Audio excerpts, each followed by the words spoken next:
Jadi materi malam hari ini adalah lanjutan materi pada pekan yang lalu, di mana pekan yang lalu saya membahas mengenai motivasi gitu ya, motivasinya kenapa kita berbisnis properti syariah gitu ya. Dan alhamdulillah pada malam hari ini saya akan coba menggali sharing gitu ya, sharing pengalaman saya dalam bisnis properti syariah, kesalahan-kesalahan mendasar apa sih gitu ya. Jadi perkenalan kami dari Bisaro ID gitu ya, dengan ultimate mission yang kami usung adalah menyelamatkan pengusaha dunia dari harta haram. Ini beberapa layanan kami, yaitu ada muamalah, business improvement, branding marketing, akademi, bisnis fasilitator, dan bisnis operator.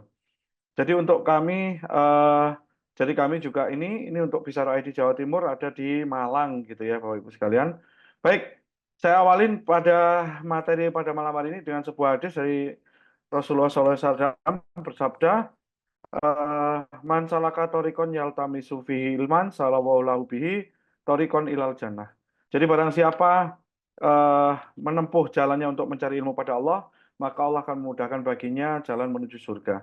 Jadi mudah-mudahan Bapak Ibu sekalian yang pada malam hari ini hadir di majelis Zoom ini diniatkan sebagai bentuk belajar tolabul ilmi untuk apa? Untuk mencari ilmu pada Allah, sehingga Allah catat ini sebagai sebuah amalan, dan amalan ini akan menjadikan asar nanti bagi panjenengan semua untuk dimudahkan jalannya menuju surganya Allah. Amin, amin, Allahumma amin.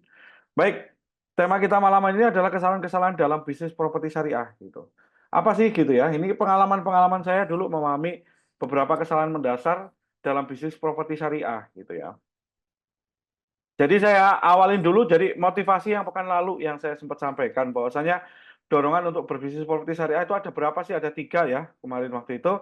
Yang pertama itu ada al-quwah al-madiyah atau motivasi materi atau kebendaan gitu ya. Ini motivasi umum di mana ketika jenengan berbisnis gitu ya, baik itu pebisnis properti syariah maupun pebisnis yang konvensional, ya ini motivasi utamanya adalah ini, yaitu apa? Motivasi materi atau kebendaan. Di mana seseorang bekerja atas kebutuhan jasmani gitu ya, jadi panjenengan semua bekerja atas kebutuhan jasmani atau fitrahnya manusia gitu ya. Bekerja atau berbisnis untuk menghasilkan uang atau benda gitu ya. Bisa mobil, bisa rumah, dan seterusnya gitu. Terus ada yang kedua, yaitu motivasinya adalah al-quwah al-ma'nawiyah. Yaitu apa itu? Motivasi emosional atau psikologi gitu ya. Jadi motivasi seorang bertindak atau berbuat atau dorong oleh kejiwaan atau psikologisnya gitu ya. Tak jarang dari orang-orang ini akan mengorbankan materi, tenaga, pikirannya untuk mendapatkan motivasi emosional itu. Apa itu? Butuh pengakuan gitu ya. Jadi berbisnis itu pengennya apa? Oke, dapat pengakuan, bisnisnya mentereng gitu ya, bisnisnya sukses dan seterusnya, atau pekerjaannya sukses dan seterusnya. Itu adalah bagian daripada ketika jenengan berbisnis, yaitu dorongan yang kedua, maknanya yang diambil gitu ya. Jadi bisnisnya atau bekerja itu bagaimana caranya mendapatkan makna gitu ya, makna supaya diakuin gitu ya. Dan ini udah manusiawi banget gitu ya. Jadi di mana dorongan pertama dan kedua ini dorongannya bersifat sementara atau temporary gitu ya. Dan yang ketiga ini apa itu? Adalah dorongan atau motivasi spiritual gitu ya. Jadi jenengan berbisnis ataupun berusaha tujuannya untuk apa? Bertindak atau berbuat tadi didasarkan kepada perintah Allah, perintah dan larangan Allah Subhanahu wa taala. Sehingga apapun yang dilakukan ini lahir dari kesadaran keterikatan dengan zat yang maha tahu segalanya. Jadi dan inilah yang paling kuat gitu ya dari motivasi pekan lalu kita sampaikan bahwasanya motivasi ketiga ini adalah motivasi yang terkuat. Dan ketika pengen mendapatkan tiga-tiganya gitu ya, bahwa secara keuangannya dapat, secara maknanya dapat, dan ruhiahnya dapat, itu bisnisnya ada di bisnis properti syariah gitu ya. Oke, malam hari ini adalah saya pengen mengupas sedikit gitu ya dari pertanyaan-pertanyaan pekan lalu, di mana apa sih yang biasanya yang kesalahan-kesalahan mendasar atau elementer ketika orang pengen memulai bisnis properti syariah itu gitu ya. Jadi pertanyaan-pertanyaan mendasar yang pekan lalu sempat ditanyakan dan sempat juga disampaikan oleh beberapa di antaranya ada Pak Soma dan kawan-kawan kemarin gitu ya. Oke, kesalahan umum developer pemula gitu ya. Jadi kenapa dikatakan ini developer pemula? Bisa jadi jenengan sudah lama bergerak di bisnis properti gitu ya. Tapi untuk masuk ke dunia properti syariah mungkin baru pertama kali, atau bahkan bagi sebagian panjenengan yang malam ini hadir, ini adalah pertama kalinya nih pengen tahu tuh apa sih bisnis properti syariah seperti apa gitu ya. Yang pertama kesalahan umumnya itu apa? Kurangnya penerapan prinsip-prinsip syariah gitu ya. Jadi ini yang mendasar gitu. Kenapa? Oke, niatnya bahwa saya berbisnis dari konvensional pindah ke properti syariah gitu. Apa seperti apa? Misalkan, oke, saya tidak pakai bank, seperti yang tadi Mas Hadi sampaikan, saya tidak pakai bank, tidak ada pembiayaan yang mengandung ribawi, dan seterusnya gitu. Apakah cukup seperti itu? Ternyata tidak gitu ya. Jadi kalau jenengan pengen memahamin bisnis properti syariah ya berarti jenengan harus paham bagaimana detail prinsip syariah yang akan diterapkan gitu ya. Terutama berkaitan dengan akad-akadnya seperti akad-akad sirkah pembukaan proyek atau akuisisi lahan gitu. Nah ini biasanya kendala utamanya di sini nih. Jadi di mana seorang pebisnis yang hijrah gitu ya atau yang memulai bisnisnya itu kurang paham nih penerapan akad-akad sirkahnya atau kerjasama di awalnya. Contoh yang pertekan layu ditanyakan adalah kalau saya beli lahan nih, saya kerjasama lahan gitu ya. Karena otomatis kalau berkaitan dengan pembukaan proyek biasanya yang dibutuhkan utama adalah lahan gitu ya. Nah, ini akadnya apa? Apakah akadnya kerjasama dengan pemilik lahan, jadi pemilik lahan sebagai pemodal, atau akadnya jual beli? Nah, ini yang harus diwaspadai nih Bapak Ibu sekalian. Di mana kadang-kadang akadnya pengennya kerjasama, tapi si pemilik lahan minta DP. Yang sejatinya ketika dia minta DP di sana, akadnya adalah akad jual beli, bukan lagi menjadi akad kerjasama gitu. Nah, pun begitu, ketika akadnya adalah jual beli, harus disepakati tuh pembayarannya seperti apa gitu ya. Terminnya seperti apa. Jadi, nah yang paling kuncinya di sini nih. Karena kenapa? Ketika akadnya jual beli, nanti ketika terjadi ketidakmampuan bayar bagaimana? Apakah nanti penjual lahan boleh langsung ngambil lahannya lagi atau seperti apa gitu. Nah, itu yang harus diwaspadai Bapak Ibu sekalian. Jadi penerapan akad-akad ini adalah krusial. Karena kenapa? Karena, ini adalah basic-nya dari sebuah, akad yang ketika jenengan mau memulai sebuah proyek gitu, kalau akadnya tidak tepat di sini, maka keseluruhannya, turunannya bisa jadi bermasalah gitu. Nah, ini yang pertama tuh, kurangnya pemahaman penerapan prinsip-prinsip syariah dalam bisnisnya gitu ya. Jadi, bisnis properti syariah bukan hanya soal tidak menggunakan pembiayaan perbankan, bukan soal tidak pakai riba lagi, tidak pakai denda, tidak pakai sita, dan seterusnya. Tapi panjenengan semua juga harus paham akad-akad apa yang dipakai. Itu yang pertama tuh, kesalahan yang pertama. Terus kesalahan yang kedua apa? Nih, membuat proyeksi keuangan yang berkaitan dengan proyek. Jadi ketika jenengan mau memulai bisnis properti syariah, itu yang harus jenengan pahamin adalah perbedaan bisnis properti syariah dengan bisnis konvensional itu apa? Perbedaan utamanya ada di sini gitu ya. Jadi dalam bisnis properti syariah, kunciannya itu ada pada cash flow. Jadi jantungnya properti syariah itu ada di cash flow Bapak Ibu sekalian. Jadi ketika konvensional jenengan menggunakan pembiayaan perbankan, di mana jenengan misalkan akuisisi lahan bisa menggunakan KPL, kredit pemilikan lahan misalkan, terus mulai pembangunannya bisa pakai KYG, kredit jasa guna, terus penjualannya bisa pakai KPR. Nah, kalau dalam properti syariah yang tidak menggunakan pembiayaan perbankan, apalagi jenengan dengan modal yang tidak besar, cash flow-nya adalah kuncinya. Jadi ketika jenengan di awal sudah ogah-ogahan buat proyeksi gitu ya, proyeksi terhadap rencana proyeknya, maka bisa dipastikan kemungkinan besar proyek jenengan akan bermasalah gitu. Jadi sebagai seorang pebisnis properti syariah, jenengan itu harus mulai paham dan mulai aware tuh gitu, membuat proyeksi dari kira-kira proyek saya seperti apa nih gitu ya. Apakah proyek ini layak, menguntungkan apa tidak, atau bisa dilanjutkan apa tidak proyeknya tuh. Dari mana? Ya ini, dari proyeksi keuangan itu gitu. Jadi jenengan harus mulai menghitung berapa nilai lahannya, berapa nanti perizinannya, berapa nanti pembangunannya dan seterusnya, sehingga ketika pakai bisnis ini tidak bisa jenengan pengelolaannya seperti warungan, ditulis di kertas saja. Misalnya ditulis di kertas nih Mas Adi biasanya tuh, ditulis, oke proyek ini dapat lahan sekian ratus per meter, kayak gini kira-kira mateng, oh ini untung nih. Nah, ternyata pas begitu diterapkan nggak untung gitu ya. Jadi jenengan harus bikin proyeksinya dengan benar gitu ya Bapak Ibu sekalian. Sehingga proyek ini kemungkinan mangkraknya kecil gitu ya, karena kenapa? Hitungannya jenengan mateng. Karena kenapa ya, sekali lagi tadi, jenengan tidak memulai dengan proyek yang dengan dana besar, tapi jenengan proyek properti syariah bisa dijalankan. Kuncinya di mana? Di cash flow gitu. Dan kalaupun misalnya jenengan sudah punya permodalan yang besar, cukup besar, dengan proyeksi ini, maka penggunaan penggunaan dari modal jenengan itu bisa tepat sasaran, bukan asal keluar saja gitu. Sehingga di sini yang membedakan kita dengan proyek konvensional, gitu ya. Oke, ini kesalahan yang kedua nih biasanya. Biasanya kalau pengusaha kalau sudah urusannya, perkiraan dan Excel hitung-hitungan gini biasanya agak agak malas-malesan nih gitu ya, terkait laporan begini nih. Jadi jenengan harus mulai aware nggih, mau mulai bisnis itu harus mulai aware gitu ya, di properti syariah. Terus yang ketiga, nah ini juga sama nih, analisis pasar yang lemah, atau bisa kita sebut ini visibility survey atau visibility studi gitu ya. Jadi jenengan semua harus melakukan apa, riset yang memadai tentang kebutuhan dan preferensi masyarakat tentang produk yang ditawarkan gitu ya. Jadi jenengan itu ketika mau menawarkan sebuah produk, harus dilakukan dulu analisa pasar.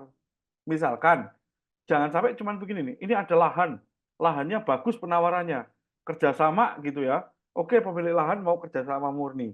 Oke, terus lahannya luas, oke bagus. Ternyata tempatnya di tengah-tengah gitu ya, jauh dari kota gitu. Nah itu ideal nggak untuk dijadikan perumahan? Kanan kirinya masih lahan kosong nih. Nah itu harus diperkirakan tuh Bapak Ibu sekalian. Apakah pengembangan kotanya nyampe ke sana atau tidak? Terus kalau misalkan ada nih kanan kirinya sudah ada perumahan. Nah itu yang paling ideal sebenarnya lahannya dipakai. Tapi jenengan juga harus ngitung tuh. Oh kanan kirinya berapa harganya? Sehingga jenengan ngeriset dulu tuh, oh ternyata misalkan, developer A nih di tempat yang sama harganya misalkan 500 juta, developer B di tempat yang sama harganya 600. Nah jenengan mau buat di harga berapa? Jangan sampai ketika kanan kirinya harganya 500, jenengan buat yang harga di atas 1 M gitu. Ideal nggak tuh? Ternyata kebutuhannya di sekitar memang kemampuannya hanya di kisaran 400 sampai 600 gitu. Nah ini yang harus dilakukan. Jenengan biarpun desainnya bagus, fasadnya bagus, semuanya bagus, ternyata pasar tidak bisa menyerap itu. Karena kenapa? Harga jenengan ketinggian. Karena memang pasarnya yang diserap adalah di harga 400 sampai 600 juta gitu. Pun begitu misalkan, di kanan kirinya ternyata harganya 800, 900 sampai 1 M. Jenengan jual misalnya harganya 400, murah nih, bisa menang nih, tapi bisa masuk akal nggak gitu. Apakah golongan yang apa istilahnya, segmentasi pasar yang biasa beli harga mahal, mau nggak dia dengan beli harga murah itu? Kadang-kadang prestis juga harus dihitung nih. Kalau pekan lalu Pak Soma sempat nanya itu, "Oh golongan kelasnya apa tuh?" Nah biasanya kalau kita dalam properti syariah itu, kita menggolongkan jadi 4 golongan nggih. Ada golongan A, B, C, dan D gitu. Nah, kalau golongan A ini tipikalnya adalah tipikal kelas menengah ke atas tuh. Jadi ini udah golongan yang mewah gitu ya, perumahan mewah. Nah, ini biasanya minta eksklusivitas, minta value yang banyak gitu. Nah, turun ke bawah sedikit tipe B, turun ke bawah lagi tipe C, dan seterusnya sampai tipe D gitu. Tapi saya tidak menyarankan ketika panjenengan berbisnis di properti syariah, menjalankannya di tipe D. Nah, ini beresiko juga buat panjenengan. Karena kenapa? Karena di sini ini biasanya adalah golongan di mana orang-orang ini adalah pembeli awal tuh. Nah, tipe D ini biasanya harganya range-nya juga tidak terlalu tinggi. Sehingga kebanyakan yang pembeli di tipe D ini adalah orang-orang yang pengen punya rumah. Nah, ketika mereka pengen punya rumah, belum tentu mereka siap untuk itu. Sehingga kemungkinan bermasalahnya ketika angsuran juga tinggi juga. Nah, itu perlu dipertimbangkan juga gitu. Nah, pertimbangannya ada di mana? Di analisis pasar ini atau di pada visibility survey ini gitu ya. Itu 3, oke. Yang ketiga adalah mengenai alat analisis pasar yang lemah gitu.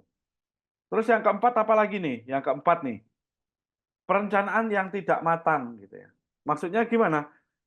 Jadi panjenengan semua harus merencanakan kemampuan dalam mengelola sebuah proyek gitu ya. Dan atau faktor yang lainnya juga harus jenengan pertimbangkan nih. Misalkan lokasinya strategis apa enggak nih? Infrastrukturnya memadai apa enggak? Jadi perencanaan ini harus mateng gitu ya. Misalkan jenengan baru mulai proyek properti gitu ya. Jangan sampai ketika jenengan baru mulai, baru belajar, terus ada tawaran nih. Tiba-tiba misalnya Mas Adi nih, baru mulai proyek properti syariah. Mas Adi ini ada tawaran, ada lahan bagus. Berapa? 20 hektar. Harganya murah Mas Adi, 100.000 per meter. Nah, ini kalau jenengan tiba-tiba ngelola 20 hektar itu mampu apa enggak? Apalagi jenengan developer baru nih. Nah, jenengan harus merencanakan dengan matang tuh. Karena kenapa? Semakin besar lahan yang akan jenengan kelola, maka semakin besar juga resikonya gitu. Nah, saya sarankan di awal-awal kalau jenengan masih masih awal-awal buka proyek, ya tidak perlu buka banyak-banyak lah, misalkan buka 10 unit gitu, atau 20 unit, maksimal 20 unit. Nah, jenengan ketika berjalan dengan 20 unit itu dan dikelola dengan baik, insya Allah itu jenengan sudah mendapatkan passive income kok itu, gitu ya. Tapi berbeda misalnya ceritanya seperti Pak Soma tuh, misalnya Pak Soma kan beliau udah senior tuh, udah banyak proyeknya. Nah, itu kalau ngelola lebih besar lagi, juga pastinya sudah mampu gitu, tapi tetap harus dihitung gitu ya. Dengan kemampuan yang mungkin selama ini sudah ada, mampu nggak tiba-tiba ngelola misalkan ratusan hektar gitu. Nah, itu otomatis kan kita juga harus melakukan perhitungan yang tepat gitu ya. Terus faktor yang lainnya apa tuh? Misalkan lokasinya strategis apa enggak gitu. Misalkan harganya murah tadi lahannya 100.000. Nah, ternyata jalan dari titik terakhir kota itu ke sana misalkan jalanannya belum ada nih, masih ada 2 kilo atau 3 kilo lagi yang jalanan harus kita siapkan. Nah, ini harus dihitung juga nih, berapa anggaran untuk kita menyiapkan infrastruktur kepada lahan kita gitu. Kecuali memang beberapa teman-teman itu sudah punya koneksi tuh ke dalam, pengampu kebijakan tuh. Nah, biasanya udah disiapkan tuh jalan ke sana. Atau kalau kita tahu memang arah pengembangan kota ke arah lahan kita itu, nah itu juga potensi yang banyak gitu, potensi yang bagus juga buat kita. Oke, itu yang keempat tuh, perencanaan yang kurang matang atau tidak matang gitu. Nah, ini akan beresiko nih. Nah, sehingga apa? Beresiko juga proyeknya mangkrak nih. Karena kenapa? Kegedean tuh. Udah gede banget, udah tengah jalan nih, ibaratnya orang mau perang itu pelurunya udah habis duluan. Karena kenapa? Terlalu luas lahan yang dikelola gitu. Sehingga permodalannya nggak cukup tuh, gitu. Oke, yang keempat. Nah, ini biasanya nih yang krusial lagi nih. Apa itu? Pengelolaan keuangan yang buruk dan tidak transparan. Nah, ini nih. Nah, biasanya kendala nih, kendala yang utama nih, pengalaman pengalaman saya sendiri itu tiba-tiba nih gini nih, kita ini biasanya proyeknya nggak pernah nih proyeknya yang, di properti itu ya, apalagi kita ngomong properti syariah tuh. Nah, biasanya bisnis kita, bisnis yang nilainya paling biasanya, di rekening maksimal 9 digit lah gitu ya. Itu pun juga juga juga biasanya maksimal 8 digit lah itu ya, 8 digit di rekening. Nah, kalau di properti nih, ini jenengan ini rekeningnya bisa-bisa jadi tiba-tiba jadinya itu 9 atau 10 digit ini. Nah, kalau sudah 10 digit nih, kalau orang nggak siap gitu ya, bisa kaget nih Mas Adi gitu ya. Padahal itu penjualan, kita belum menyelesaikan kewajiban nih, gitu ya. Jadi pengelolaan keuangannya juga harus bagus ini, karena kenapa? Karena sekali lagi tadi bahwa properti syariah itu jantungnya ada di cash flow. Jadi ketika tiba-tiba jenengan dapat di rekening, misalnya kita ngelihat tiba-tiba ada 10 digit, itu bukan uang jenengan gitu. Jadi jenengan harus benar-benar mengalokasikan dana itu untuk bagaimana caranya menyelesaikan proyek itu gitu. Nah, biasanya kalau di properti syariah itu kan ada fase-fasenya tuh. Jadi fasenya ideal tuh biasanya tahun pertama itu penjualan tuh.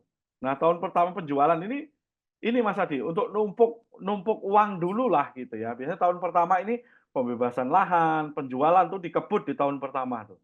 Nah, itu biasanya kalau tahun pertama itu pembelinya ngebut, karena kenapa? Harga kita masih masih di harga termurah tuh. Nah nah di situ di tahun pertama pasti keuangan akan numpuk banyak tuh. Karena kenapa? Karena kita belum mengeluarkan untuk biaya-biaya, pembangunan dan seterusnya. Nah, biasanya kalau sudah masuk tahun kedua tuh, mulai pembangunan tuh, infrastrukturnya mulai dikerjakan, jalan dikerjakan, bahkan bahkan sudah mulai pembangunan unitnya gitu. Nah, di tahun kedua ini, itu yang krusial tuh, pengeluarannya pasti banyak gitu. Nah, jenengan ketika ketika masuk di properti syariah, ini harus dilakukan benar-benar nih pengelolaan keuangannya gitu ya. Dan harus transparan, apalagi kalau jenengan bersirkah gitu ya. Nah, ini juga krusial nih. Jadi kalau pengusaha nih kendala utamanya biasanya gini nih, laporan keuangannya agak susah nih gitu ya. Ini biasanya kalau sudah kena namanya laporan keuangan ini agak berat ini Mas Adi gitu ya. Jadi pengalaman pengalaman biasanya udah ngelihat buka laptop gitu ya, ngelihat Excel, bunyinya laporan keuangan. Nah, udah nih pengusaha nih biasanya udah, "Aduh udahlah serahin," gitu. Lah ini nggak boleh ya Bapak Ibu sekalian. Jadi kalau jenengan harus mulai mulai familiar dengan laporan keuangan gitu ya. Harus familiar terhadap neraca tuh, neraca awal, terus laporan cash flow dan seterusnya itu harus mulai familiar ya Bapak Ibu sekalian. Karena kenapa? Sekali lagi, ketika jenengan nggak familiar dengan keuangan, nah itu mulai itu, bahaya itu. Itu biasanya warning tuh sudah gitu. Walaupun tidak harus kita tahu detailnya, tapi paling tidak jenengan harus mulai paham laporan keuangan bagaimana cara ngelolanya supaya aman gitu ya. Oke, baik. Ini yang kelima nih biasanya kesalahan mendasar gitu ya. Terus yang keenam apa? Nih, kurangnya transparansi kepada investor atau customer nih. Ini juga kendala nih yang beberapa kali kita temuin nih. Kita temuin di proyek-proyeknya teman-teman gitu. Jadi kita tidak cukup memberikan informasi kemajuan proyeknya seperti apa gitu ya. Jadi baik itu kepada konsumen maupun kepada investor, sehingga investor tahunya, oh, oke proyeknya diproyeksikan 3 tahun nih. Oh ternyata 3 tahun kok belum balik modal saya. Nah ini jadi kan harusnya sudah sebelum 3 tahun sebelum ditanyakan, jadi kan harus sudah mengupdate nih. Misalkan penjualan sudah berapa gitu ya, terus proyeknya sampai di mana. Ya ini harus dijadikan sebuah update gitu ya. Jadi terus jenengan juga ketika jenengan melakukan sebuah update yang bagus kepada investor maupun pembeli gitu ya, trust-nya pasti akan naik tuh, gitu. Karena kenapa? Biasanya properti syariah di awal itu kan tidak seperti properti konvensional tuh, yang jalannya udah siap atau misalkan sudah ada rumah contoh dan seterusnya gitu ya. Jadi ini juga juga menjadi pertimbangan jenengan juga tuh, harus disiapkan juga laporannya gitu ya. Jadi jenengan memberikan laporan tidak harus berkala, tapi progresnya disampaikan tuh. Misalkan alhamdulillah disampaikan di konsumen, alhamdulillah kita mulai pekan ini sudah ngerjakan jalan utamanya nih gitu. Kalau misalnya ada jembatan, kita udah mulai ngerjakan jembatannya atau dan seterusnya tuh. Apapun progres-progres yang sudah bisa kita laksanakan gitu. Supaya apa? Trust-nya naik tuh. Apalagi biasanya kalau dalam properti syariah serah terimanya teman-teman panjang tuh. Biasanya sampai 2 tahun tuh baru serah terima gitu, atau misalkan 18 bulan gitu. Nah itu jenengan harus ngupdate secara real, supaya apa, kalau bagi investor, trust-nya makin naik nih, oke duit saya dipakai dengan baik.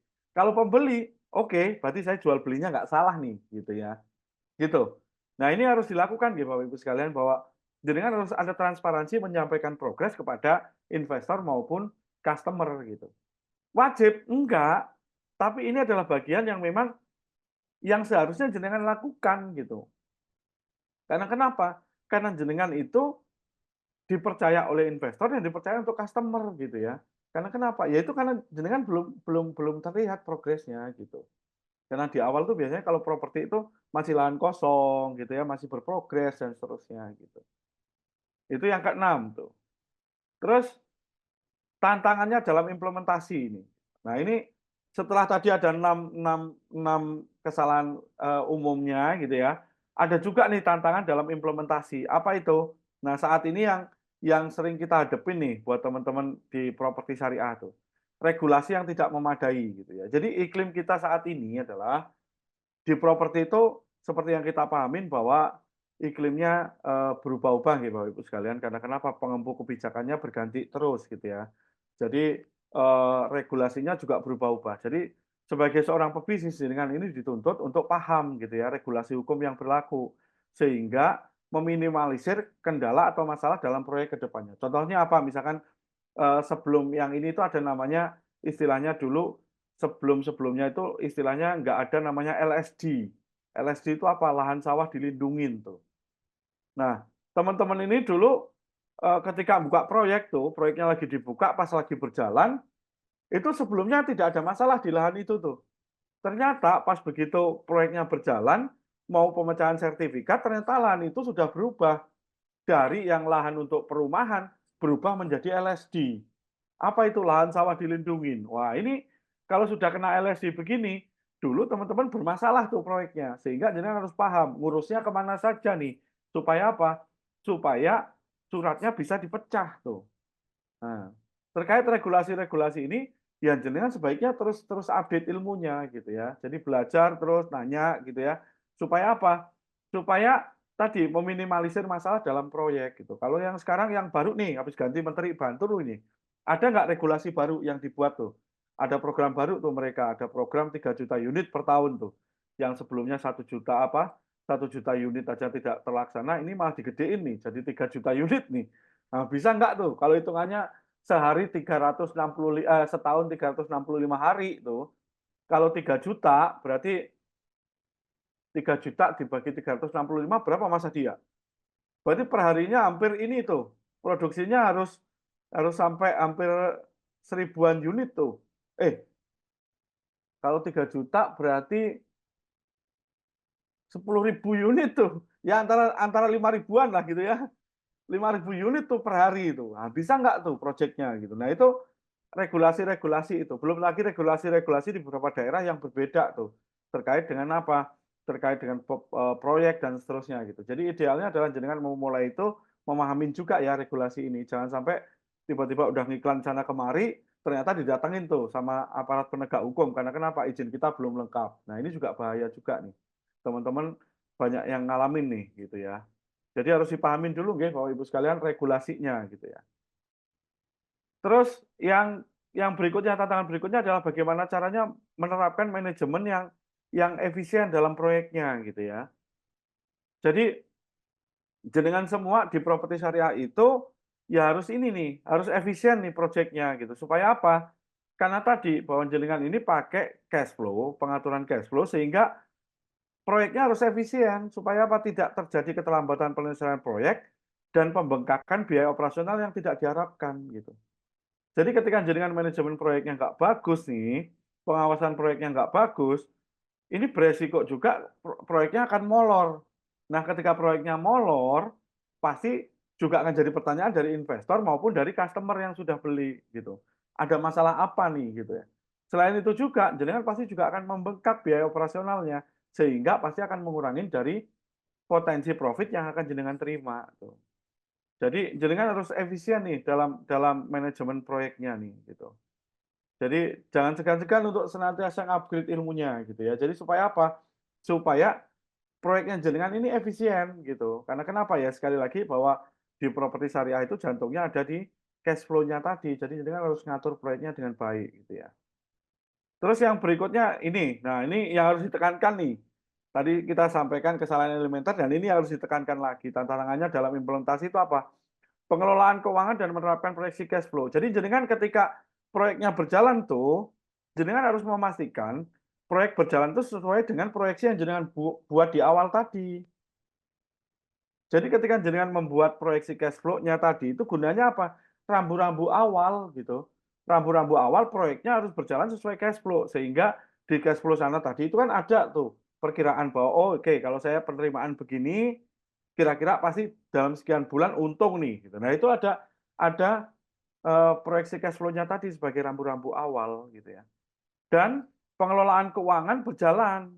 Dipastikan tadi ketika misalkan, oh cash flow-nya proyeksinya bulan bulan pertama, bulan kedua terima 100 juta nih. Oh ternyata bulan pertama, kedua terimanya hanya 50. Nah, itu berarti jenengan harus harus menyesuaikan lagi cash flow-nya lagi itu. Harus diperiksa. Kenapa? Sekali lagi dasarnya cash flow tadi dasar perkiraan. Tapi ketika berjalan, itu yang dipakai adalah real penerimaan dari asumsi penerimaan dan asumsi pengeluarannya harus real. Sehingga yang disesuaikan apa? Bukan asumsi penerimaan ataupun pengeluarannya yang disesuaikan, tapi proyeksi cash flow-nya yang disesuaikan. Sehingga jenengan tahu tuh, oke proyeknya berjalan berapa lama lagi nih, atau masalahnya apa lagi nih kendalanya gitu ya. Jadi ini di pengelolaan keuangan nih, implementasinya tantangannya dalam implementasi itu di sini nih Bapak Ibu sekalian. Jadi setelah proyeksinya tadi ada, cash flow-nya siap, nah ini tantangannya adalah ketika diimplementasikan, berarti jenengan harus selalu mengupdate ini nih, gitu ya. Supaya apa? Tadi meminimalisir proyeknya untuk macet atau mangkrak atau kesulitan untuk melanjutkan proyek gitu ya.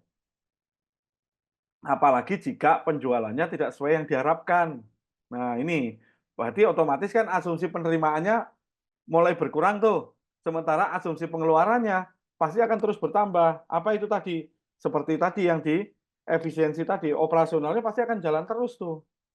Nah, jenengan harus mulai memikirkan strategi lain untuk bagaimana caranya menggenjot asumsi penerimaan gitu. Gitu. Oke. Terus solusinya nih, apa aja solusinya tadi? Setelah tadi jenengan ada kesalahan awalnya gitu ya, kesalahan elementer, terus habis itu tantangannya tadi muncul, Solusinya apa nih? Nah ini, untuk meminimalisir kesalahan awal tadi, jenengan harus ngupgrade ilmunya terus gitu, supaya apa?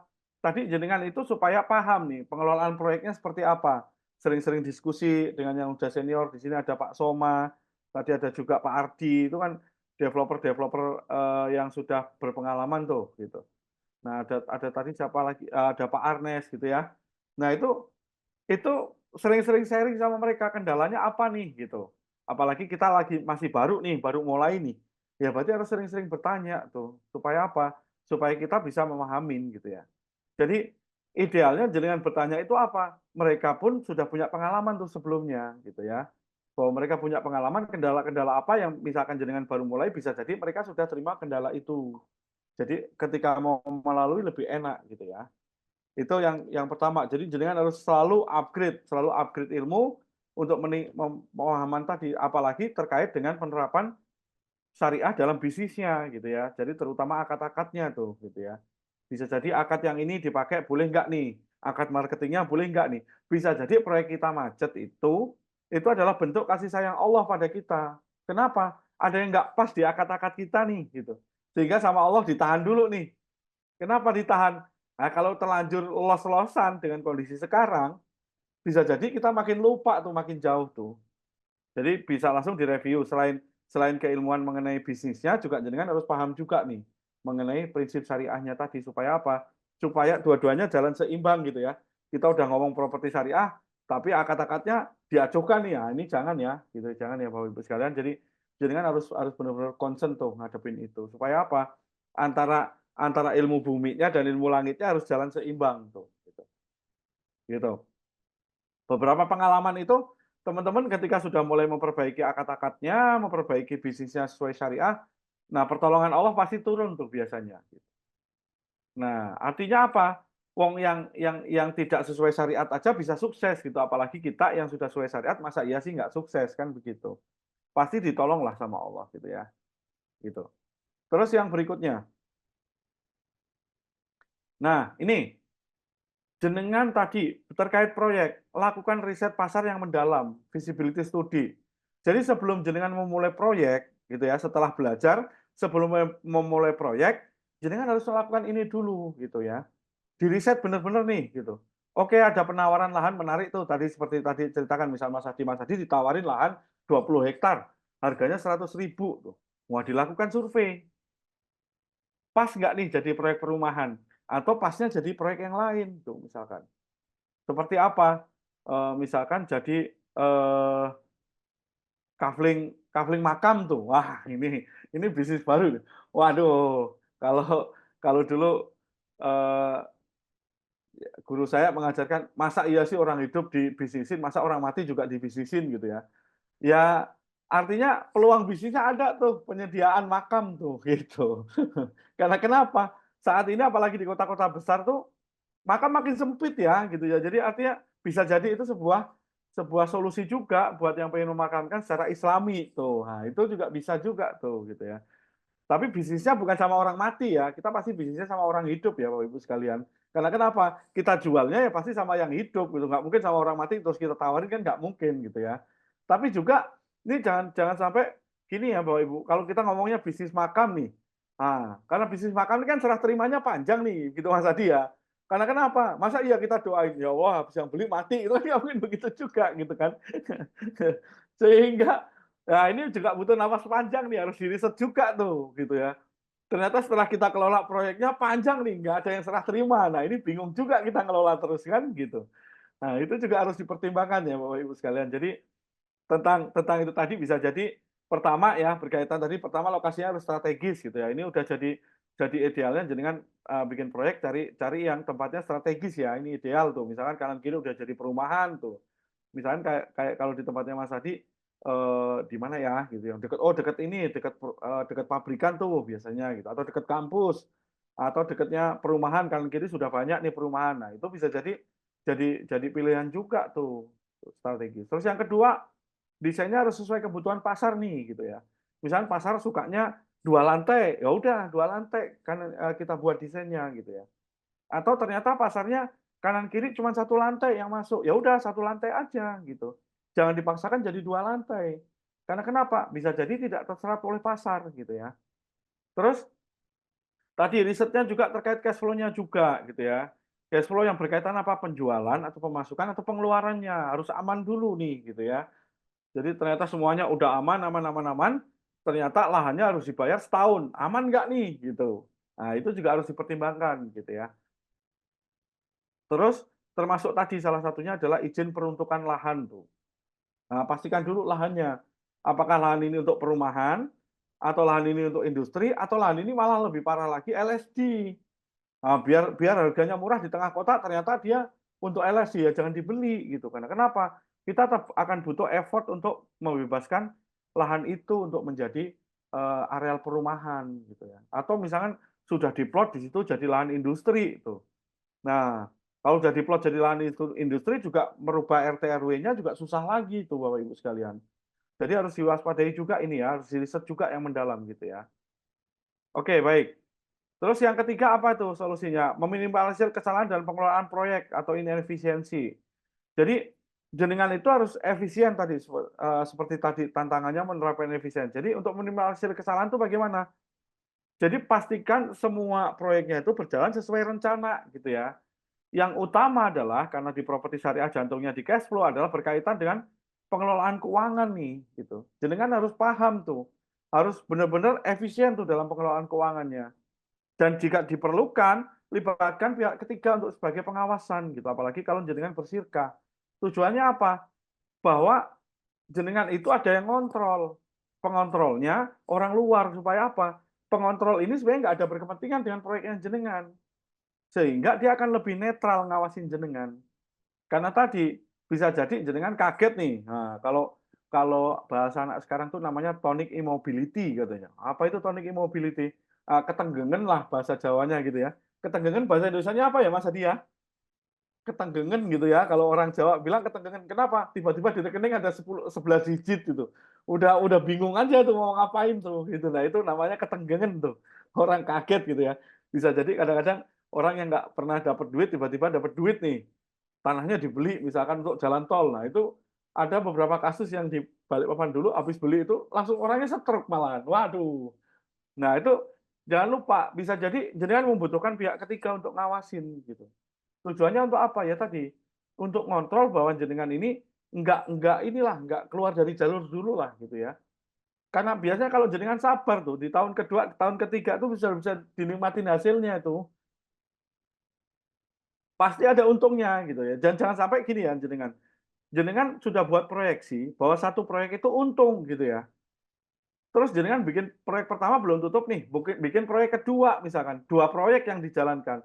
Nah, ketika jenengan menjalankan 2 proyek itu, bukan kok tambah untung biasanya. Yang pasti ketika jenengan punya satu proyek dengan asumsi asumsi proyeksi cash flow-nya tadi untung, begitu 2 proyek, belum tentu untung, tapi yang pasti nambah mumet. Mumet jenengan satu proyek aja belum selesai, jenengan udah bikin 2 pasti tambah mumet. Karena kenapa? Bisa jadi kalau jenengan nggak disiplin, duit proyek ini nyampur di proyek yang sana, atau duit proyek sana balik ke sini. Nah, itu malah makin ruwet tuh keuangannya. Nah, ini kemarin juga dapat curhatan nih dari teman di Balikpapan ini. Dia sirkahannya banyak tuh. Nah, begitu sirkahannya banyak, nyampur jadi satu. Ada perumahan, ada pakaian, dan seterusnya. Tahu-tahu duitnya habis saja gitu kan. Nah, ini harus diwaspadai ya Bapak Ibu sekalian. Jadi libatkan, kalau perlu memang dilibatkan pihak ketiga, libatkan pihak ketiga. Tujuannya apa? Untuk ngawasin proyek jenengan, apalagi jenengan bersirkah.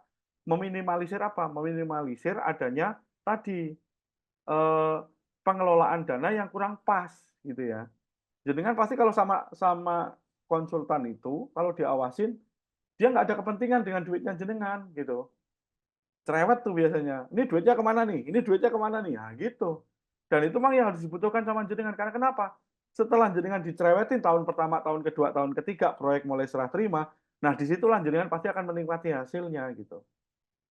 Dan jangan khawatir Bapak Ibu sekalian, jenengan kalau sudah berbisnis properti syariah, itu pasti dapatnya nilainya pasti minimal juga 9 digit gitu. Karena nggak ada yang rumah dijual harga 90 juta gitu.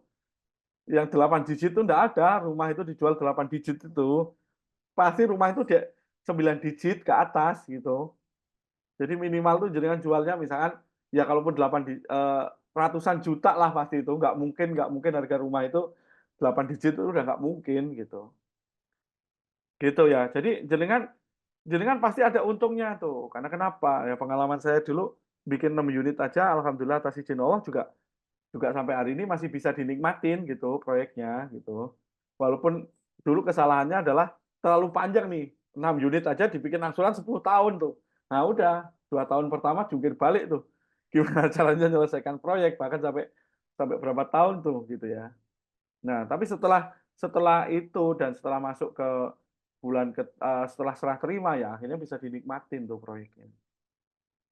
Oke, itu tadi, solusinya gitu ya. Sekarang kesimpulannya apa sih gitu ya, kesimpulan materi malam hari ini. Yang pertama, pentingnya memahami prinsip-prinsip dalam bisnis properti syariah sekaligus penerapan prinsip-prinsip syariah dalam bisnis gitu ya. Jadi jenengan harus paham bisnisnya seperti apa, menjadi seorang developer dan jenengan juga harus paham prinsip syariahnya seperti apa, sehingga apa, dua-duanya jalan bareng tuh. Seperti tadi saya sampaikan bahwa antara ilmu bumi dan ilmu langit juga harus bareng tuh, gitu ya. Supaya bisnisnya sukses juga dan tidak ada pelanggaran syariatnya, gitu ya. Terus yang kedua, memastikan studi kelayakan atau feasibility study atau tadi feasibility survey sebelum mulai sebuah proyek properti syariah. Jadi jenengan harus memastikan dulu nih, layak nggak sih proyeknya ini? Walaupun penawaran lahannya bagus banget, hodil banget nih kalau bahasanya misalkan. Oke, misalkan dibayar, boleh Pak Adi dibayar lahannya. Berapa tahun? Oh, udah diangsur aja 5 tahun. Nah, boleh. Layak banget tuh, lahannya enak banget tuh 5 tahun diangsur. Misalkan tahun pertama cukup dibayar 10 juta. Wah, enak banget tuh. Tapi tempatnya sana Pak Adi. Berapa? 10 kilo. 10 kilo dari mana? Dari kota terakhir. Nah, nggak ideal juga proyeknya gitu ya. Jadi harus dipastikan dulu gitu ya. Oke, misalnya lahannya bagus di tengah kota, kanan kirinya bagus. Kanan kirinya apa? Pabrik. Nah, sudah. Jadi kan juga harus memastikan dulu juga itu. Apakah lahan itu bisa nggak jadi perumahan gitu. Ternyata lahan situ memang dibuat untuk pabrik gitu. Dan ada beberapa teman-teman yang di Surabaya mengalami itu lahannya bagus, tapi sudah secara pemerintah diplot itu sebagai lahan industri, jadi nggak bisa jadikan perumahan. Dan kalau mau ngerubah RT RW-nya juga harus nunggu proses yang panjang. Terus yang ketiga, perencanaannya harus mateng gitu ya, terkait strategi bisnis dan perizinan, kemampuan dan pengelolaan proyek tadi gitu. Setelah visibility studinya masuk, jenengan harus bikin perencanaan juga yang mateng gitu ya, terkait strategi bisnisnya seperti apa. Oh, misalkan ini dijual sebagai perumahan nih misalkan, atau dijual perumahan dengan harga A ini yang murah dulu nih baru dibuka misalkan. Itu termasuk strategi bisnis dan juga strategi mengenai regulasi atau perizinannya juga ada gitu. Misalkan, oke, saya punya lahan di bagian belakang dibuka dulu misalkan untuk harga murah nih. Nah, itu strategi bisnis tuh. Biasanya di awal dibuka yang paling jauh murah. Harapannya apa? Di depannya mahal misalkan. Nah, terus tapi strategi yang kedua harus dilihat tuh. Misalkan yang di belakang murah ternyata harganya di tipe kelas C. Nah, kalau di depannya mau dibuka kelas A, ditanya dulu nih, pembeli kelas A mau nggak tuh bercampur dengan pembeli kelas C. Nah, biasanya kalau pembeli kelas A itu nggak mau bercampur dengan pembeli kelas C. Karena kenapa? Kalau kelas A itu yang dicari sudah apa? Biasanya prestis tuh atau value. Nah, kalau kayak gitu tuh biasanya pembeli-pembeli perumahan misalkan ada di Serpong dan di mana ya sini ya, kalau di Jakarta banyak banget, kalau di Malang itu ada namanya Araya. Itu biasanya pembeli-pembeli kelas A itu kalau dicampurkan dengan rumah subsidi juga nggak mau mereka tuh. Karena kenapa? Karena satu tipe perumahan tuh misalkan dikenalnya misalkan, perumahan A ini ternyata subsidi. Lah dia prestisnya nggak mau tuh terganggu. Nah ini perencanaannya juga harus matang gitu ya. Terus yang keempat ini, jadi jenengan harus meminimis kesalahan tadi terkait dengan manajemen proyeknya dan prinsip syariahnya gitu ya. Jadi ketika jenengan salah dalam penerapan bisnis properti dan atau manajemen proyeknya dan prinsip syariah, dapat mengakibatkan kerugian finansial dan berpotensi mendapatkan dosa gitu ya. Jadi ketika jenengan salah dalam menerapkan bisnis sudah pasti rugi tuh. Apalagi sudah rugi, salah pula secara syariatnya. Jadi potensinya jenengan juga sudah rugi finansial, rugi pula dosanya tuh, apa nggak dedel duel tuh gitu ya. Jadi udah rugi finansial, rugi pula secara syariatnya gitu. Yang ideal gimana? Yang ideal sudahlah untung sesuai syariat gitu. Jadi istilahnya apa? Ya dapat dua-duanya gitu ya, bisnisnya semakin berkah. Nah, itu seperti yang pekan lalu kita sampaikan. Jadi jenengan ketika berbisnis sesuai syariat itu yang pasti setelah sesuai syariat jenengan nggak punya dosa, apalagi sudah untung, berarti double lah nikmatnya itu sehingga halal dan berkah insya Allah. Gitu. Jadi untuk materi malam hari ini, jadi terkait dengan belajar tadi, jenengan bisa mengikuti workshop properti syariah atau WPS yang insya Allah akan diadakan di Malang tanggal 19 dan 20 November bulan ini ya, 3 minggu lagi kita akan adakan di Malang.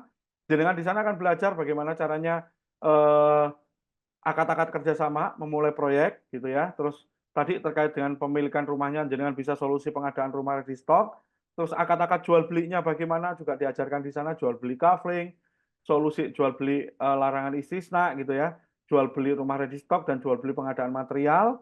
Terus ada juga akad jual beli ijarah atau kontraktor gitu ya, jasa pembangunan rumahnya atau wakalah bil ujrah pengadaan material, dan ada juga akad marketingnya gitu ya, pemakelaran dan sayembara.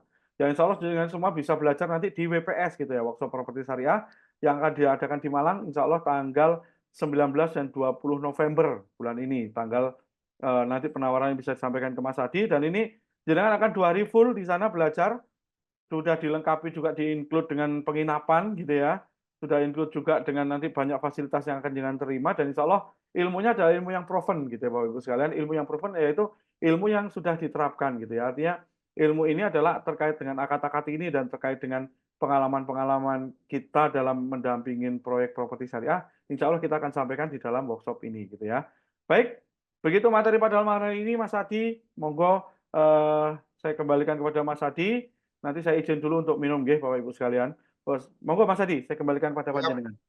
Ya, baik. Alhamdulillah, terima kasih banyak atas materi yang disampaikan oleh Ustadz Yusuf berkaitan dengan kesalahan developer properti syariah. Nah, jadi setelah beliau menyampaikan berbagai macam kesalahan-kesalahannya, harapannya tidak untuk dilakukan ya Bapak Ibu. Ya. Jadi sebagai maklumat ya, bahwasanya kesalahan-kesalahan tersebut bisa dimitigasi risiko di awal, tidak dilakukan. Alhamdulillah, materi yang sangat luar biasa ini Bapak Ibu bisa dapatkan ya, dari Bisyara ID, dan tentunya untuk menambah keseriusan dalam upgrade ilmu ya, ilmu berkaitan dengan developer maupun berkaitan dengan ilmu syariah. Nah, tentu Bapak Ibu harus melakukan upgrade ya, yang mana izin saya coba tampilkan dulu.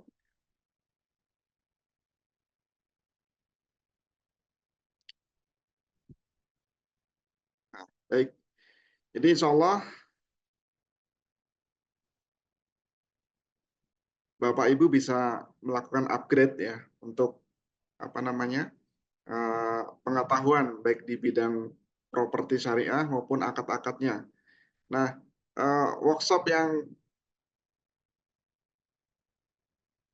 kami tawarkan yaitu workshop properti syariah tanggal 19-20 November 2024 di Malang, Jawa Timur.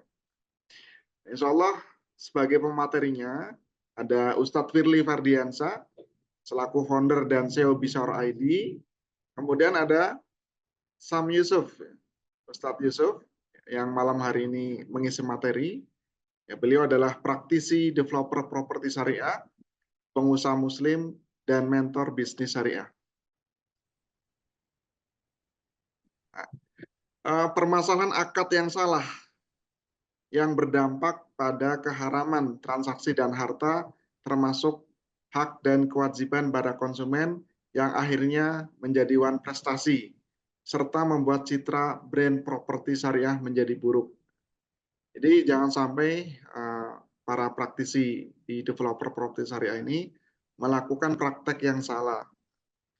Jadi, nah insya Allah di workshop ini Bapak Ibu akan diberikan pemahaman dan pengetahuan tentang bagaimana investasi properti yang sesuai dengan prinsip-prinsip syariah dalam Islam. Insya Allah workshop ini dapat menjadi forum yang baik untuk berbagi pengetahuan, pengalaman, dan jaringan dengan para profesional. Nah, kenapa harus ikut event ini, Bapak Ibu? Ya. Yang pertama, tentunya supaya memahami apa namanya, fikih muamalah. Ya, sebentar. Nah, jadi supaya Bapak Ibu memahami fikih muamalah, akad yang sesuai dengan syariah, sehingga hasilnya akan halal dan berkah. Karena merumuskan akad yang salah itu bisa berakibat fatal ya, yang mana bisa menzolimi atau mengambil hak orang lain dan mendapat harta yang haram. Nah, ini jangan sampai. Kemudian Bapak Ibu akan diberikan pemahaman bagaimana memahami hak dan kewajiban dalam bertransaksi supaya tidak saling menzolimi. Kemudian metode pembelajarannya bersilabus dan sudah dipraktikkan oleh para praktisi.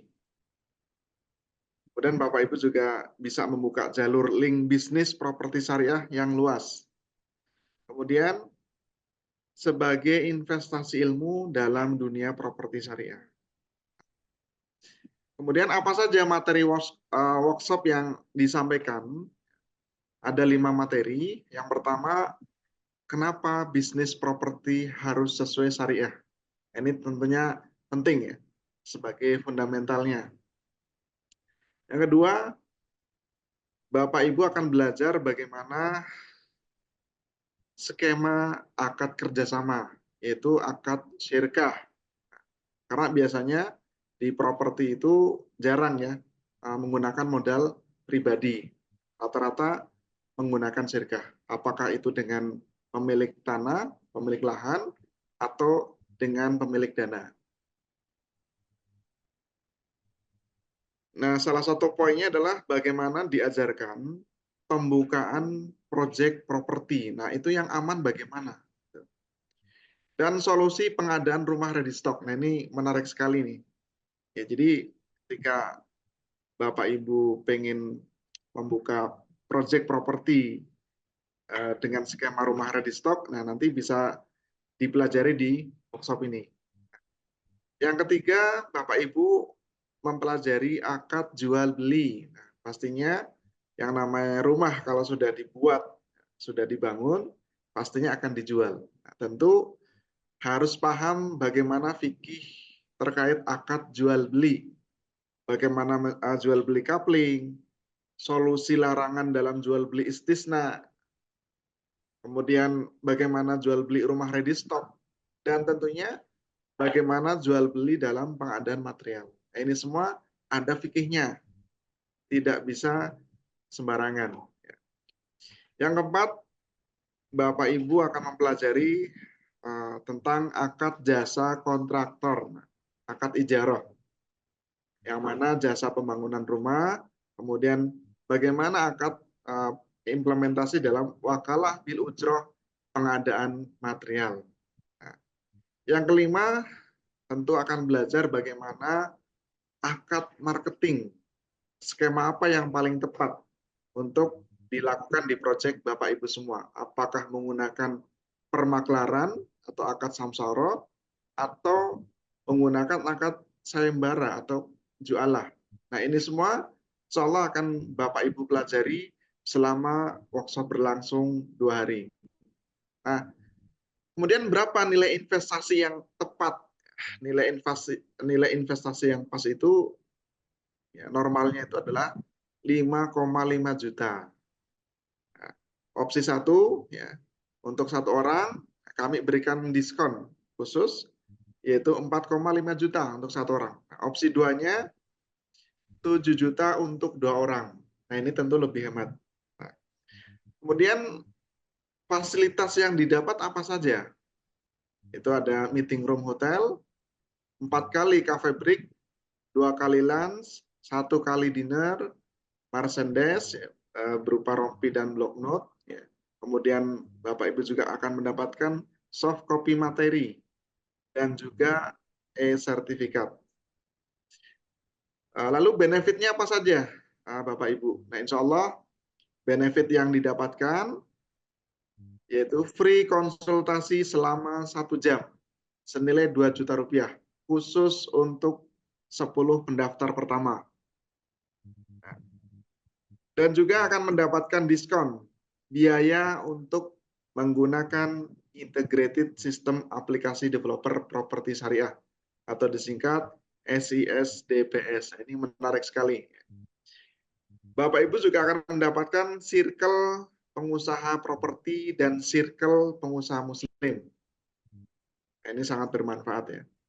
Dan ilmu dalam bidang properti. Dan Bapak Ibu juga akan menjadi member Bisyaro ID. Nah, tentunya membuka potensi kerjasama bisnis dari sesama peserta maupun dari member Bisyaro ID. Nah, kabar baiknya Bapak Ibu semua yang hadir pada Zoom malam hari ini, khusus untuk yang mendaftar pada malam hari ini, kami berikan harga yang khusus, harga spesial, yang tadinya dari 4,5 juta, mencukup dengan 3 juta rupiah untuk satu orang. Nah, teknisnya bagaimana? Nah, insya Allah nanti di kolom chat akan disampaikan oleh admin kami, oleh CS kami, untuk link pendaftarannya. Silakan Bapak Ibu yang memang serius untuk mengupgrade ilmunya, ilmu berkaitan dengan developer properti syariah, kami rekomendasikan untuk ikut workshop properti syariah di Malang selama 2 hari pada tanggal 18 dan 19 November. Nah, jadi hanya dengan 3 juta rupiah, Bapak Ibu sudah mendapatkan ya, banyak ya, baik itu fasilitas, benefit, termasuk ilmu. Nah, ini penting sekali. Nah, maaf, tanggal 19-20 November ya. Silakan Bapak Ibu bisa mendaftarkan sekarang juga. Nah,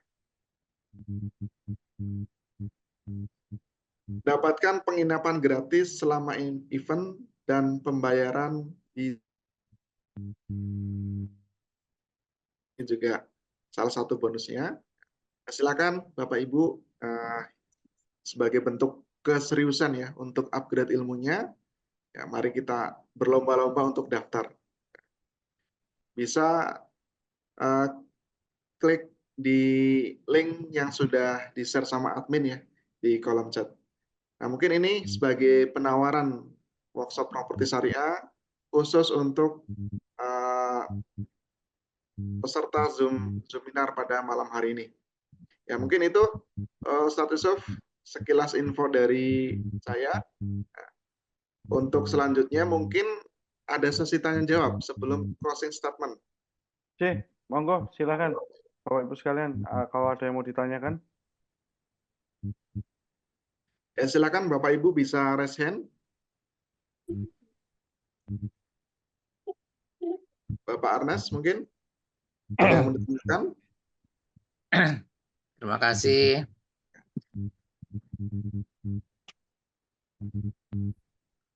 Ya, silakan Pak Arnes. Bismillahirrahmanirrahim. Assalamualaikum warahmatullahi wabarakatuh. Terima kasih sekali kesempatan diberikan kepada saya, Ustadz Yusuf dan Ustadz Adi. Saya sangat mengapresiasi sekali, luar biasa ini Zoom meetingnya pada malam hari ini. Ini sangat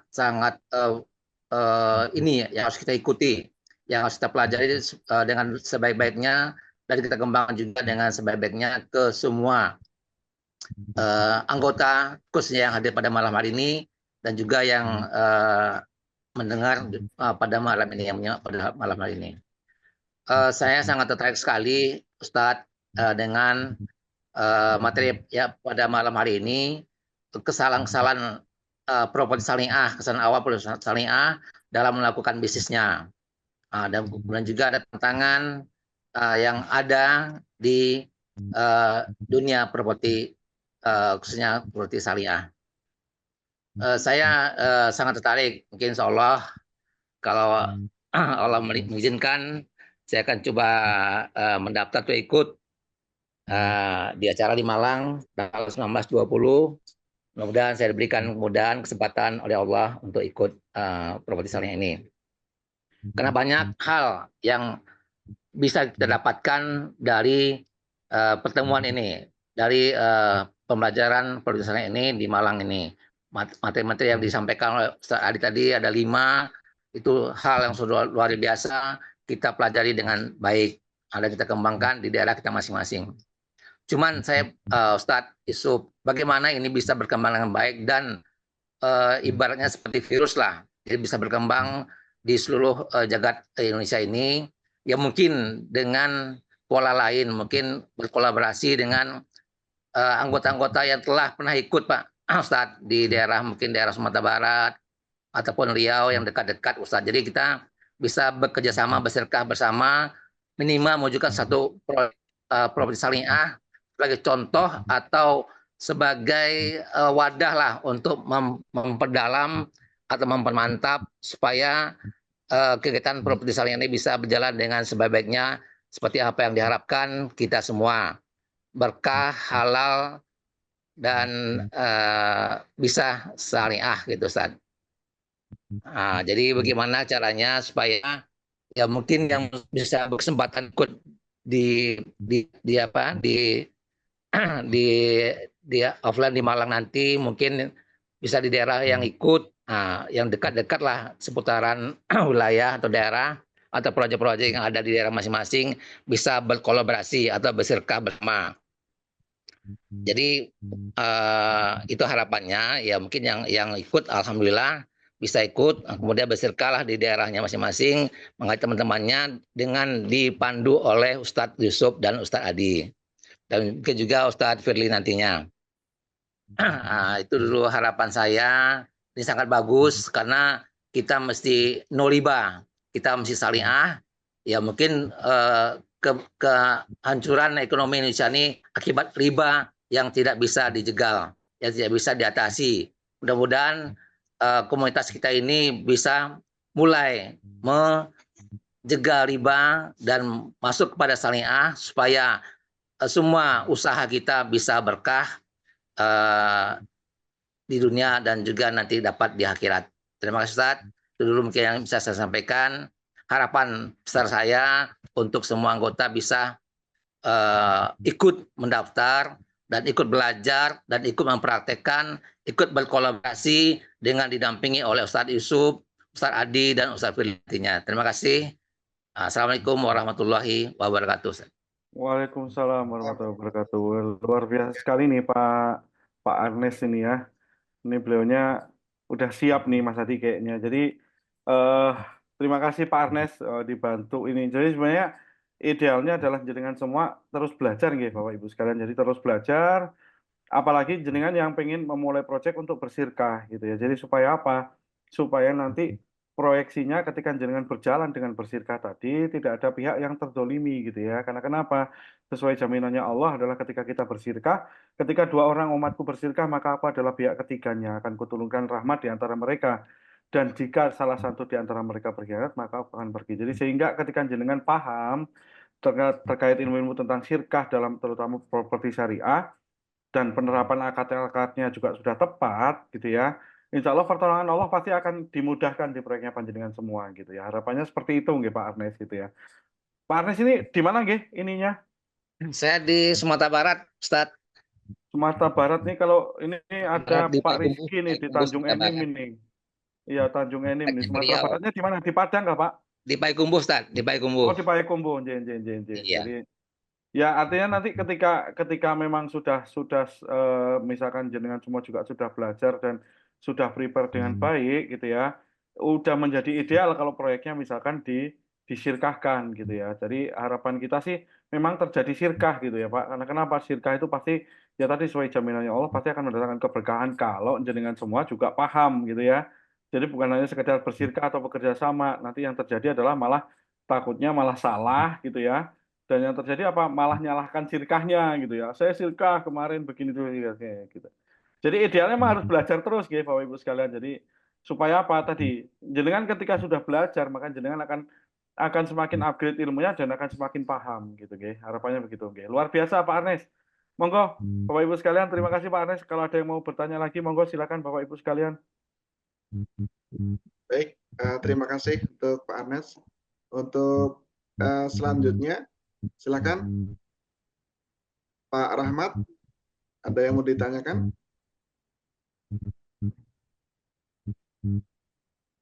Atau mungkin yang lain? Silakan. Mumpung masih ada waktu. Ini Pak Rahmat kayaknya bocor nih mic-nya, Mas Adi. Oh, baik. Ngomong-ngomong ini kayaknya. Ya. Selain Pak Arnes, silakan. Di mute dulu mungkin Pak Adi. Baik.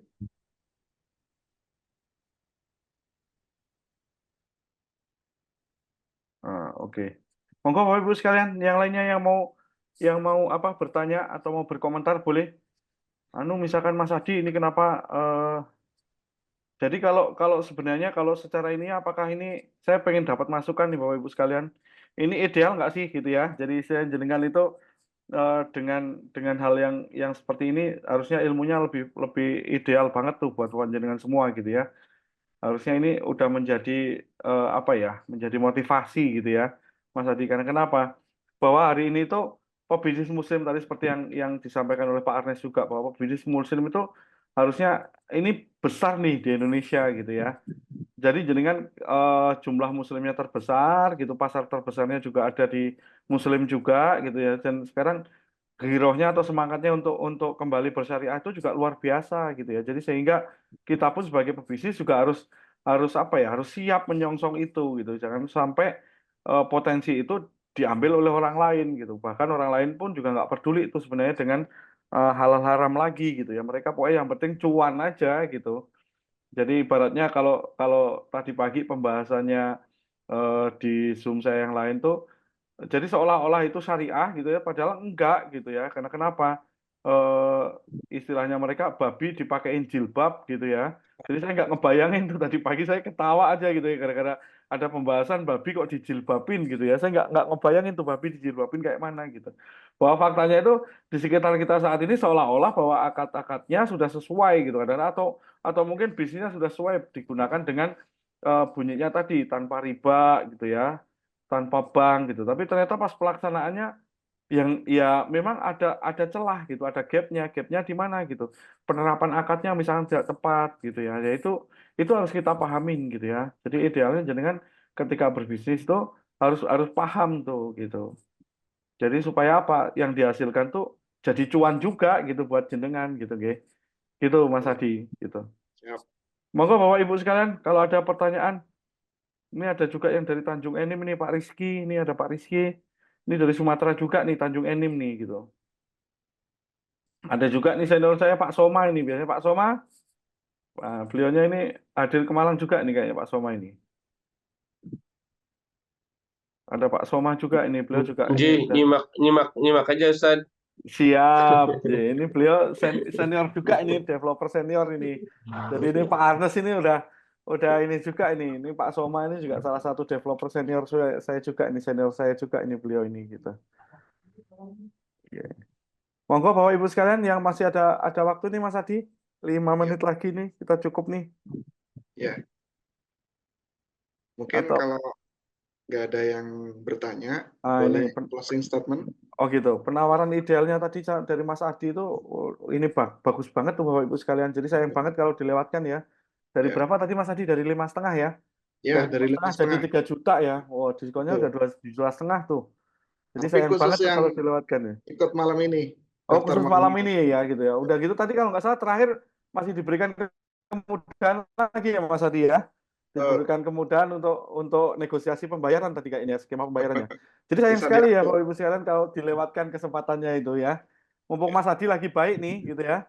Mas Adi lagi baik memberikan segala macam kemudahannya gitu. Sayang sekali kalau dilewatkan gitu ya. Untuk link Siap. pendaftarannya juga sudah di-chatting di kolom komentar Bapak Ibu sekalian. Ya saya persilahkan untuk mendaftar gitu ya. Dan itu sayang sekali untuk dilewatkan dan pendaftarannya untuk malam ini ya. Jangan yang hadir di Zoom ini udah dapat penawaran spesial tuh. Mungkin bisa jadi nanti kalau setelah di chatting dengan oh saya mau datang couple nih, nah, bisa jadi Mas Adi bisa dinego lagi tuh Bapak Ibu sekalian. Monggo nggih gitu ya. Baik, Siap. gitu Mas Adi. Jadi kalau sebenarnya Bapak Ibu sekalian untuk closing statement pada malam hari ini, jadi jenengan ketika berbisnis tadi properti syariah, jadi idealnya adalah jenengan belajar gitu ya, belajar lebih dalam lagi tentang properti syariah gitu. Jangan sampai kesalahan-kesalahan yang seperti saya lakukan dulu gitu ya. Jadi misalnya proyeknya kecil tapi ditermin panjang gitu. Nah itu juga nggak ideal gitu ya. Jadi terminnya misalkan sampai dengan 10 tahun gitu. Enggak ideal sih gitu. Tapi kalau jenengan kuat sebenarnya ya ketika saya sudah melalui itu ya akhirnya sekarang juga masih bisa menikmati hasilnya gitu. Karena kenapa? Karena masih ada yang nganggur 10 tahun gitu ya. Tapi cuma di awalnya ya itu tadi susah sekali di awalnya karena kenapa ya? Karena tadi cash flow-nya nggak jalan dengan baik, akhirnya proyeknya juga ya lumayan berat gitu. Apalagi lahannya bukan kerjasama ya gitu, lahannya jual beli gitu ya. Nah itu, Iya. jadi idealnya begitu, ya Bapak Ibu sekalian. Jadi mohon maaf apabila ada salah kata terkait penyampaian materi saya pada malam hari ini. Jadi saya ucapkan jazakallahu khairan atas kehadirannya pada malam hari ini dan nantikan bicara berbagi berikutnya pekan depan gitu ya. Pekan depan insya Allah masih ada lagi bicara berbagi dan setiap pekan berikutnya pasti akan ada lagi dengan materi-materi yang berkaitan dengan bisnis panjenengan semua, yang relate dengan bisnis panjenengan semua. Insya Allah kita terus berbagi dan harapan kita semakin tumbuh pengusaha-pengusaha yang sadar dengan syariat-syariat Islam sehingga iklim ekonomi syariah bisa segera ditumbuhkan lagi gitu ya. Dan harapan itu harapan kita semua, jadi semakin iklim ekonomi syariah terbentuk, maka kejayaan Islam juga semakin akan mendekati kenyataan gitu ya. Baik, begitu closing statement saya malam hari ini. Jazakallah khair. Wassalamualaikum warahmatullahi wabarakatuh. Dan saya kembalikan lagi kepada host kita, Mas Adi. Monggo Mas Adi. Baik, alhamdulillah rangkaian acara kita pada malam hari ini sudah ditutup oleh Ustadz Yusuf ya tadi. Dan insya Allah mudah-mudahan apa yang beliau sampaikan harapannya bisa diimplementasikan ya pada Bapak Ibu semuanya ya, sehingga menjadi amal jariah untuk Ustadz Sam Yusuf. Nah, dan kami dari Bishar ID Berbagi mengucapkan banyak terima kasih atas kehadirannya Bapak Ibu semuanya di acara Zoominar pada malam hari ini. Baik, mari kita tutup acara pada malam hari ini dengan istighfar, hamdalah, dan doa kafaratul majlis. Astagfirullah. Subhanakallahumma bihamdika asyhadu an la ilaha illa anta astaghfiruka wa atubu ilaik. Akhirul kalam, billahi taufiq wal hidayah. Wassalamualaikum warahmatullahi wabarakatuh. Waalaikumsalam warahmatullahi wabarakatuh. Ustaz Yusuf, Jazakallah khair. Pak Arnes, terima Ya, kasih. makasih. Pak Somad, terima Mas Adi, kasih. makasih. Matur Ya, makasih. suwun. Ya, Nggih. alhamdulillah. Oke, monggo silakan.